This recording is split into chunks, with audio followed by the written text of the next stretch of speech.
There's a very pointed statement here that seems like it includes a lot of conditions, but the contours of it does seem to suggest that Hamas is willing to turn over all of the Israeli hostages, both those alive and deceased, and move towards some sort of formal agreement to end the fighting in Gaza. What do we know?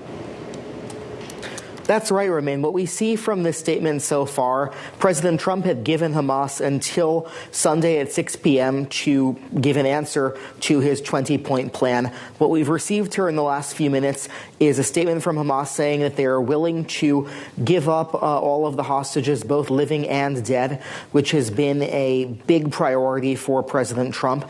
But what we're not seeing, which is perhaps equally important, is an acceptance of all of the 20 points on the plan that was unveiled on Monday by President Trump alongside Prime Minister Netanyahu. And so that's going to be key to seeing what the U.S. response is now. The idea that some of these points, which we've talked to experts who have said certain things like Hamas agreeing to unilateral disarmament might be very difficult for Hamas on the ground in Gaza to accept. And so looking to see what those discussions look like, where the two sides remain apart, and what they might be able to come to agreement on there in terms of a path forward.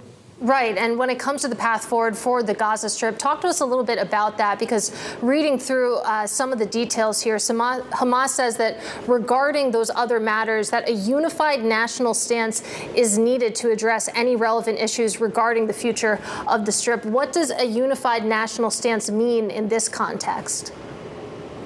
Well, that's a great question. There's been an open question about who will govern in Gaza after the war. I was a couple of weeks ago in Jerusalem with Secretary of State Marco Rubio and with Prime Minister Netanyahu, and I asked them both about the planned Israeli offensive since August to go into Gaza City.